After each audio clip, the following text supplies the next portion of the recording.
செவிவழி கதை கேட்க வந்திருக்கும் அன்பு நேயர்களுக்கு இனிய வணக்கங்கள். எழில் அன்பு ஆடியோ நாவல்ஸ் சேனலுக்கு உங்களை அன்புடன் வரவேற்கும் நான் உங்கள் RJ பிரீத்தி. கதை கேட்போம், காதுகளுக்கு இனிமை சேர்ப்போம். இந்த ஆடியோ நாவல் உங்களுக்கு பிடிச்சிருந்தா லைக் பண்ணுங்க. உங்க கருத்துக்களை கீழே கமெண்ட்ஸ்ல சொல்லுங்க. உங்க நண்பர்களுக்கும் ஷேர் பண்ணுங்க. நம்ம சேனலில் தொடர்ந்து கதைகளை கேட்டு மகிழ சப்ஸ்கிரைப் பண்ணுங்க. கூடவே பெல் பட்டனையும் தட்டிவிடுங்க. இப்ப கதை கேட்கலாம் வாங்க. எழுத்தாளர் எழில் அன்பின் உயிரூற்றாய் வந்தாய். அத்தியாயம் 15. உக்கிரமாக நின்றிருந்த விஸ்வாவை கண்டு யதுநந்தினி சிறிதும் பதறவில்லை. குட் மார்னிங் அத்தா என்று நிதானமாக அவனுக்கு காலை வணக்கம் வைத்தாள். குட் மார்னிங் ரூபி குட்டி, இப்பதான் எழுந்தீங்களா என்று குழந்தையிடம் கொஞ்சலாக கேட்டாள். அதுவரை தூக்க கலக்கத்தில் தந்தையின் தோளில் முகத்தை புதைத்திருந்த ரூபினி நந்தினியின் குரல் கேட்டதும் வெடுக்கென்று தலையை உயர்த்தி அவளை பார்த்து சிரித்தாள். நந்தினியின் நிதானத்தை பார்த்து கவிதா மலைத்து போனார். அவள் திடீரென உங்கள் மகனுக்கு என்னை திருமணம் செய்து கொடுங்கள் என்று கேட்டதை இன்னும் அவரால் நம்ப முடியவில்லை.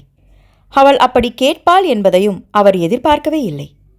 மகனின் திருமண வாழ்க்கை ஒன்றும் இல்லாமல் முடிந்துவிட்டதே என்று அவர் இந்த நொடி வரை வருந்தி கொண்டுதான் இருந்தார். ஆனால் அதே நேரத்தில் அவனின் மறு கல்யாணத்தை பற்றியும் அவர் யோசிக்கவில்லை. யோசிக்கும் நிலைக்கு செல்ல விடாமல் மகன் தன் மனைவி மீது வைத்திருந்த நம்பிக்கையும் அன்பும் அவருக்கு அந்த எண்ணத்தையே கொடுக்காமல் வைத்திருந்தது. அதிலும் மருமகள் இறந்து சில நாட்களே ஆயிருந்த நிலையில் அவரால் மகனின் மறுமணம் பற்றி எப்படி யோசிக்க முடியும்? இன்னும் சில மாதங்கள் சென்றிருந்தால் அவரும் மகனின் மறுமணத்தை பற்றி யோசித்திருப்பாராக இருக்கும். அப்படி இருக்க அவர் சிறிதும் எதிர்பாராத வண்ணம் நந்தினி அப்படி கேட்டது அவரை அதிர்ச்சி அடைய வைத்திருந்தது. கணவரின் தங்கை மகள் என்ற எண்ணத்தை தாண்டி நந்தினியை பற்றி அவர் பெரிதும் யோசித்ததில்லை. இப்போதும் அவளின் கேள்விக்கு என்ன பதில் சொல்வது என்று அவருக்கு தெரியவில்லை. அதைவிட அவள் சொன்னதை கேட்டுவிட்ட மகன் என்ன சொல்வானோ என்றுதான் அவரின் மனம் பதறியது. அவர் அந்த நிலையில் இருக்க காலையிலேயே நந்தினியை பார்க்கவும் அவளை தூக்க சொல்லி கைகளை நீட்டினாள் அவரின் பேத்தி ரூபினி. என்கிட்ட வரீங்களா ரூபி குட்டி, வாங்க வாங்க என்று நந்தினி ஆவலுடன் அவளை தூக்க கை நீட்ட, அங்கே நில்ல என்று பின்னால் நகர்ந்தபடி தன் மகளை தராமல் நந்தினியை அதட்டினான் விஸ்வா. அவன் குரலில் இருந்த ரௌத்திரம் அவளின் நடையை நிறுத்த வைத்தது. அவள் அவனை கேள்வியுடன் பார்க்க, இப்போ அம்மா கிட்ட என்ன சொல்லிட்டு இருந்த நீ என்று கண்களை இடுக்கி பற்களை கடித்து கொண்டு கேட்டான். நீங்க உங்க காதுல என்ன கேட்டீங்களோ அதைத்தான் அத்தை கிட்ட சொன்ன அத்தான் என்றாள் அலட்டி கொள்ளாமல். நந்தினி, விளையாடாத. என்ன கேட்ட? விளையாடுறதுக்கும் ஒரு அளவில்லை உனக்கு என்று அதட்டினான். நான் கேட்டதை நீங்க விளையாட்டா எடுத்துக்கிட்டீங்களா அத்தான்? இந்த விஷயத்துல எல்லாம் நான் விளையாடுவேனா அத்தான்? நான் நிஜமாக தான் கேட்டேன். நீங்க எனக்கு வேணும், என்னை கல்யாணம் பண்ணிக்கோங்க என்று அவனிடமே நேரடியாக பளிச்சென்று கேட்டுவிட்டாள். நந்தினி! அவன் சத்தமாக அதட்ட ஹாலில் இருந்த கலையரசனும் அவனுக்கு காஃபியை கலக்கி கொடுத்து கொண்டிருந்த சரளாவும் அந்த அறையை நோக்கி ஓடி வர அதே நேரத்தில் பிரகதியும் சத்தம் கேட்டு அங்கே வந்து விட்டாள். விஸ்வா, கோவப்படாதப்பா, அவகிட்ட என்னன்னு பொறுமையா விசாரிப்போம் என்று மகனை அடக்க முயன்றார் கவிதா. தந்தையின் சத்தத்தில் அவன் தோளில் இருந்த ரூபினி வீறிட்டு அழ ஆரம்பித்தாள். கோவத்தில் கொந்தளித்து கொண்டிருந்தாலும் மகளை தட்டி கொடுத்து சமாதானம் செய்தான் விஸ்வா. என்னாச்சு விஸ்வா, ஏன் சத்தம் போட்டுட்டு இருக்க என்று கலையரசன் கேட்க, என்ன விஷயங்கா என்று சரளாவும் விசாரித்தார். அவர் என்ன சொல்வதென்று தெரியாமல் நிற்க, இதோ இவ அர்த்தம் இல்லாம உளறிக்கிட்டு இருக்கா சித்தப்பா, இவளை முதல்ல அவ வீட்டுக்கு போக சொல்லுங்க என்று எரிச்சலுடன் சிடுசிடுத்தான் விஸ்வா. என்னம்மா, என்ன சொன்ன? விஸ்வா ஏன் இவ்வளோ கோவமா இருக்கான் என்று நந்தினியிடம் கேட்டார். நான் எதுவும் தப்பா கேட்கல மாமா என்றாள். தப்பா கேட்கலையா? தப்பா கேட்கலையா என்று கோபமாக அவளின் அருகே வந்தவன், என்னோட அத்தை பொண்ணுன்னு பார்க்குறேன், இல்லனா இங்க நடக்கிறதே வேற, ஒழுங்கா இங்கிருந்து போயிடு என்றான் ஆத்திரமாக. அவன் கோபத்தில் அவள் பயப்படாமல் அப்படியே நிற்க அவனின் மகள் பயந்து அலறினாள். மகளை சமாதானம் செய்து கொண்டே திரும்பி பார்த்தவன் பிரகதி அங்கே நிற்பதை பார்த்து, பிரகதி இங்க வா, இவளை தூக்கிட்டு போ என்று தங்கையிடம் மகளை கொடுத்து விட்டான். அவள் யதுநந்தினியை கேள்வியுடன் திரும்பி பார்த்து கொண்டே அங்கிருந்து சென்றாள். தலையை அழுந்த கோதி கொண்டவன், சித்தப்பா, மாமாவுக்கு ஃபோன் போட்டிங்க, வர சொல்லுங்க என்றான். அங்கே என்ன நடக்கிறது என்று புரியவில்லை என்றாலும் அவன் சொன்னதை கலையரசன் செய்ய சற்று நேரத்தில் சோமசுந்தரமும் கூடவே கற்பகமும் அங்கே வந்தனர். அங்கே இருந்த சூழ்நிலை புரியாமல் பார்த்தவர்கள், என்ன கலை, எதுக்கு உடனே வர சொன்ன என்று கேட்டார் சோமசுந்தரம். உங்களை வர சொன்னது நான் தான் மாமா என்ற விஸ்வா, நந்தினிக்கு எப்போ கல்யாணம் பண்ணி வைக்கலான்னு இருக்கீங்க? அவளுக்கு கல்யாண வயசு வந்துருச்சே, மாப்பிள்ளை பார்க்கலையா என்று கேட்டான். மகளின் கல்யாண விஷயத்தை அவன் திடீரென்று பேசவும் அவருக்கு ஒன்றும் புரியவில்லை. மகளை கேள்வியுடன் திரும்பி பார்த்துவிட்டு, யதுமா கொஞ்ச நாள் வேலை பார்த்துட்டு அதுக்கப்புறம் கல்யாணம் பண்ணிக்கலான்னு ஆசைப்பட்டா விஸ்வா. அதான் இப்போ எதுவும் வரன் பார்க்கல, 1 வருஷம் போனதும் பார்க்க ஆரம்பிக்கணும் என்றான். இல்லை மாமா, உங்கள் பொண்ணுக்கு கல்யாண ஆசை வந்துருச்சு, அதனால் உடனே மாப்பிள்ளை பார்க்க ஆரம்பிங்க. அதுவும் எவ்வளோ சீக்கிரம் வைக்க முடியுமோ அவள் கல்யாணத்தை வைங்க என்றான். ஏன் விஸ்வா அப்படி சொல்கிற என்று அவர் கேட்டுக்கொண்டிருக்கும் போதே, ஆமாம்ப்பா, எவ்வளோ சீக்கிரம் முடியுமோ அவ்வளோ சீக்கிரம் எனக்கு கல்யாணம் பண்ணி வைங்க. ஆனால் மாப்பிள்ளை மட்டும் விஸ்வா தான், அவரை தவிர நான் யாரையும் கல்யாணம் பண்ண மாட்டேன் என்று ஓங்கி குரல் கொடுத்தாள் யதுநந்தினி. கேட்டுக்கொண்டிருந்த அனைவரும் அதிர்வுடன் அவளை பார்க்க, ஏ முட்டாள் என்று அவளை அடிக்க பாய்ந்தான் விஸ்வா. விஸ்வா, என்னடா பண்ற என்று அதட்டிய கவிதா அவளை தனக்கு பின்னால் இழுத்து கொண்டார். என்னடி என்னடி யது, நீ என்ன சொல்ற என்று கற்பகம் மகளிடம் கேட்க, அம்மா, எனக்கு அத்தான் வேணும், அவரை எனக்கு கல்யாணம் பண்ணி வைங்க என்றாள் அவரிடமும். நெஞ்சில் கை வைத்து அதிர்ந்து நின்றார் அவர். என்னடி சொல்ற? அவர் நம்ப முடியாமல் கேட்க, ஏன் நான் சொன்னது உங்க காதில் விழலையா? எனக்கு அத்தான் வேணும், கல்யாணம் பண்ணி வைங்க என்றாள் மீண்டும். அவன் ஒரு பிள்ளைக்கு அப்பேண்டி என்றார். இருந்துட்டு போட்டோம், அது எனக்கு தெரியாததா என்ன? ஏம்மா, உங்க அண்ணன் பையனுக்கு என்ன கட்டி வைக்க மாட்டீங்களா என்ன என்று கேட்டாள். அவள் இப்படியெல்லாம் கேட்பாள் என்று எதிர்பார்த்தாரா என்ன? அவரால் அவளின் கேள்விக்கு உடனே பதில் சொல்ல முடியவில்லை. மகளை 2ஆம் தாரமாக கொடுப்பதை பற்றியெல்லாம் அவர் நினைத்து கூட பார்த்ததில்லை. அண்ணன் மகன்தான் என்றாலுமே தன் மகள் வாழ்க்கைதான் அவருக்கு முன்னிலை வகித்தது. உங்க பொண்ணு இப்படிதான் அர்த்தமில்லாமல் உளறிக்கிட்டு இருக்காத்த, நல்ல புத்தி சொல்லி இங்கிருந்து கூட்டிட்டு போங்க, இல்லைனா எனக்கு இருக்கிற கோவத்துக்கு நான் அவளை அடிச்சிட போறேன் என்றான் விஸ்வா. அவன் முகம் ஆத்திரத்தில் சிவந்திருந்தது. தனது அத்தை மாமாவிற்காக மட்டும் பொறுமையை இழுத்து பிடித்து கொண்டு பேசிக் கொண்டிருந்தான். உனக்கு விஸ்வாவை பிடிச்சிருக்குன்னா அதை எங்ககிட்ட வந்து சொல்ல வேண்டியதானம்மா, நீயே வந்து ஏன் இங்கே கேட்டுக்கிட்டு இருக்க என்று சோமசுந்தரம் கேட்க, அவள் பதில் சொல்வதற்கு முன்பு, மாமா என்ன பேசிட்டு இருக்கீங்க? பிடித்தமெல்லாம் இங்கே ஒன்றும் இல்லை, அவ ஏதோ உளறிக்கிட்டு இருக்கா என்று இடையிட்டான் விஸ்வா. எனக்கு அத்தைக்கிட்ட நேராக பேசினா என்னன்னு தோணுச்சுப்பா, அதான் அத்தைக்கிட்டேயே நேராக வந்து கேட்டேன். இப்போ உங்ககிட்டையும் கேட்குறேன்ப்பா, விஸ்வா அத்தானே எனக்கு பிடிச்சிருக்கு, அவரை எனக்கு கட்டி வைங்க என்றாள். விஸ்வா பேசியதையெல்லாம் அவள் தன் காதிலேயே வாங்கிக் கொள்ளவில்லை. என்னவோ அவன் திட்டவே இல்லை, பேசவே இல்லை என்பது போல நடந்து கொண்டாள். ஆனால் அவள் தேய்ந்த ரெக்கார்டை போல அதையே சொல்ல விஸ்வாவிற்கு ஆத்திரம் உச்சியில் ஏறியது.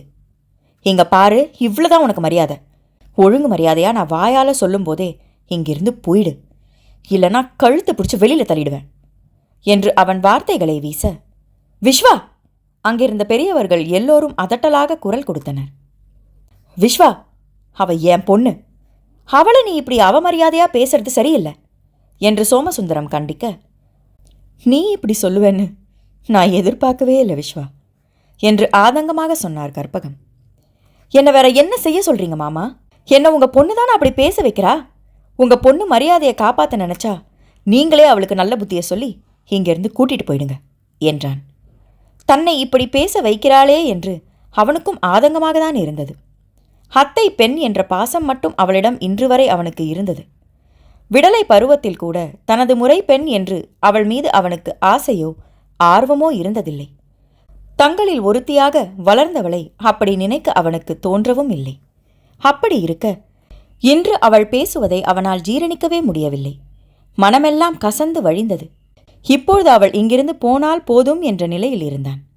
ஆனால் அவளோ இன்று ஒரு முடிவு தெரியாமல் இங்கிருந்து போகக்கூடாது என்ற முடிவில் இருந்ததை அவன் அறியவில்லை. ஏண்டி அது இப்படி நடந்துக்கிற? உனக்கு திடீர்னு என்னடி ஆச்சு?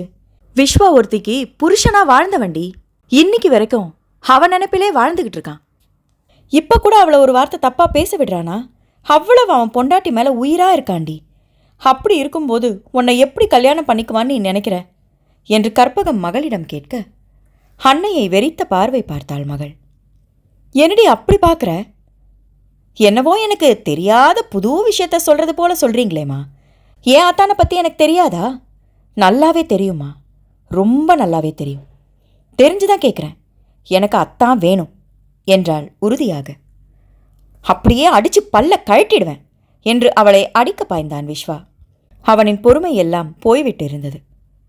விஸ்வா, என் பொண்ணை என் கண்ணு முன்னாடியே அடிப்பியா என்று அவனுக்கு குறுக்கே வந்தார் சோமசுந்தரம். என் மகளை அடிக்க நீ எப்படி கையை ஓங்கலாம் என்ற கோபம் அவரிடம். அப்புறம் என்ன மாமா, அத்தை எவ்வளோ தெளிவா எடுத்து சொல்றாங்க. அதை காதலியே வாங்காம தேஞ்ச ரெக்கார்டு போல பேசினதே பேசிக்கிட்டு இருக்கா. இதை கேட்டுக்கிட்டு என்னை சும்மா இருக்க சொல்றீங்களா? உங்க பொண்ணை அடிக்கக்கூடாதுன்னு தான் இவ்வளோ நேரம் பொறுமையா இருக்கேன். இனிமேலும் என்னால் பொறுமையா இருக்க முடியாது. நீங்களே பேசி அவளை இங்கிருந்து அழைச்சிக்கிட்டு போங்க, நான் போறேன் என்று அந்த அறையை விட்டு செல்ல போனான். அத்தான் நில்லுங்க, எனக்கு ஒரு பதில் சொல்லிட்டு போங்க என்று ஓடி வந்து அவனின் வழியை மறைத்தாள் யதுநந்தினி. அவளை எரிச்சலுடன் பார்த்தவன், என் பொறுமையை நீ ரொம்ப சோதிக்கிற நந்தினி. நீ எத்தனை முறை கேட்டாலும் எப்படி கேட்டாலும் எனக்கு பொண்டாட்டினா அது என் விதுலா மட்டும்தான். அந்த இடத்துல யாரையும் கொண்டு வந்து நிறுத்த மாட்டேன். என் கடைசி மூச்சு இருக்கிற வரைக்கும் இதுதான் என் முடிவு என்றான் உறுதியாக. அவனை தீர்க்கமாக பார்த்தவள், இதையே நானும் சொல்லலாம் தானே அத்தான். உங்களை என் மனசுல என்னோட கணவரா நான் நினச்சிட்டேன். அதை நான் இனி எந்த நிலையிலும் மாற்றிக்க மாட்டேன். என் கடைசி மூச்சு இருக்கிற வரைக்கும் நீங்க தான் என்னோட கணவர் என்றாள் அவனுக்கு குறையாத உறுதியுடன். அவள் பேச பேச ஆத்திரம் ஏற அங்கே மேஜையின் மீதிருந்த தண்ணீர் ஜக்கை தூக்கி வெறியுடன் சுவற்றில் அடித்தான். அங்கிருந்த அனைவருமே திடுக்கிட்டு போயினர். அவனின் ரௌத்திரம் பொங்கும் விழிகளையும் அவனின் ஆத்திரத்தையும் கண்டவளின் மேனி நடுங்கவே செய்தது. ஆனாலும் அசையாமல் நின்றாள் யதுநந்தினி. விஸ்வா, கொஞ்சம் பொறுமையா இருப்பா, நம்ம பேசிக்கலாம். சின்ன பொண்ணு, எடுத்து சொன்னா புரிஞ்சுப்பா. நீ இவ்வளோ கோவப்படாத என்று மகனின் கையை பிடித்து கொண்டார் கவிதா. இதுக்கு மேலே என்னம்மா எடுத்து சொல்றது? அதான் அவளோட அம்மாவே மூஞ்சில அடிச்ச மாதிரி இன்னொருத்தி கூட வாழ்ந்தவன் உனக்கு வேண்டான்னு பளிச்சுன்னு சொன்னாங்கல்ல, அதை கூட இவ காதில் வாங்கலையே. நானுமே அதே தானே சொன்னேன். விதுலாவை தவிர என் வாழ்க்கையில யாரும் இல்லைன்னு. அதுவும் அவ புத்தியில ஏறாம சொன்னதையே சொல்லிக்கிட்டு இருக்கா. இவளுக்கு பைத்தியம்தான் பிடிச்சிருக்கு. இனி இவகிட்ட பேசுறதே வீண் என்றான் ஆத்திரத்துடன். யது கேட்கறதும் ஒன்றும் தப்பில்லையேப்பா. மாமா மகன் மேல அவளுக்கும் உரிமை இருக்கு, கேட்டிருக்கா. அதை தப்புன்னு சொல்ல முடியாதுல்லப்பா என்ற அன்னையை நம்ப முடியாமல் பார்த்தான். அன்னை அவள் பக்கம் பேசுவார் என்று அவன் எதிர்பார்க்கவே இல்லை. அவனின் வார்த்தைகள்தான் அவரை நந்தினி பக்கம் பேச வைத்தது என்று அவன் அறியவில்லை. இந்த வாழ்க்கை முழுவதற்கும் விதுலா மட்டுமே அவனின் மனைவி என்றான். அப்போது மகன் இனி காலம் முழுவதும் தனிமையில் வாழப்போகிறானா என்று மனதிற்குள் திடுக்கிட்டு போனார். எந்த தாய்தான் வாழ்க்கை துணை இல்லாமல் தன் பிள்ளை வாழ வேண்டும் என்று நினைப்பாள்?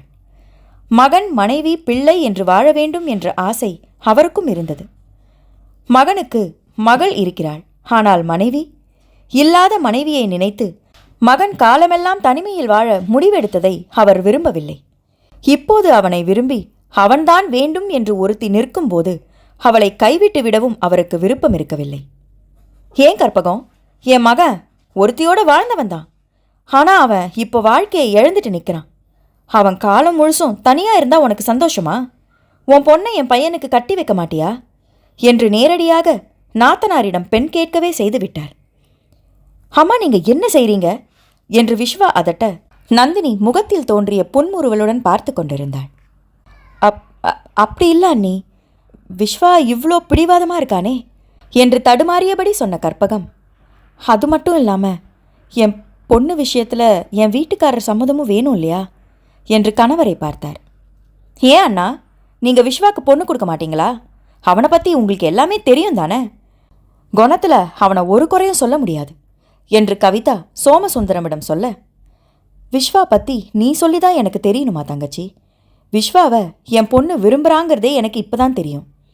திடீர்னு இப்படி சொன்னா, இப்போதானே விஷயத்த சொல்லியிருக்கா. இன்னும் கொஞ்ச நாள் போட்டோம், யோசிச்சு முடிவெடுப்போம். அதுக்குள்ள விஸ்வா மனசுலையும் மாற்றம் வரட்டும் என்றார் சோமசுந்தரம். பெரியவர்களின் பேச்சு இப்படி திரும்பும் என்று எதிர்பார்க்காத விஸ்வா அதிர்ச்சியும் எரிச்சலுமாக அவர்களை பார்த்தான். என்ன பேசிட்டு இருக்கீங்க நீங்களாம்? என்னை பற்றி என்ன நினச்சிட்டு இருக்கீங்க? நினச்சப்போலாம் மனசை மாற்றிக்கிற ஆளுன்னு நினச்சிங்களா?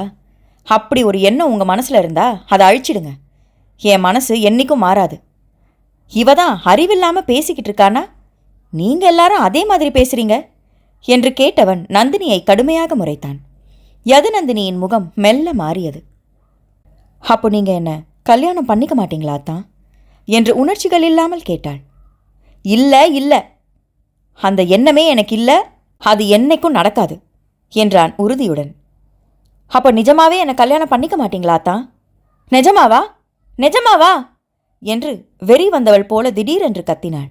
நீ எத்தனை தடவை கேட்டாலும் இல்லைன்னா இல்லைதான் என்று அவன் நெஞ்சை நிமிர்த்தி கொண்டு சொல்ல, பண்ணிக்க மாட்டீங்களா? பண்ணிக்க மாட்டீங்க தானே என்று கேட்டவளின் கண்கள் பரபரவென்று எதையோ தேடி அலைந்தன. அவள் வெறி வந்தவள் போல பேசுவதை மற்றவர்கள் புரியாமல் பார்த்து கொண்டிருக்கும் போதே தேடியவளின் கண்களுக்கு அங்கிருந்த பழம் வெட்டும் கத்தி அகப்பட அதை விரைந்து எடுத்தவள், நீங்க என்னை கல்யாணம் பண்ணிக்கலனா இந்த நிமிஷமே செத்துருவேன் அத்தான் என்று சொல்லி முடிக்கும் முன்பே செயல்படுத்துபவள் போல சட்டென்று கையை வெட்டி கொண்டாள் யதுநந்தினி. என்ன பண்ற நீ என்று விஸ்வா தடுக்க முயலும் முன் யதுநந்தினி நடத்தி காட்டிவிட, யது என்று பெரியவர்கள் அதிர்ந்து கத்தினர்.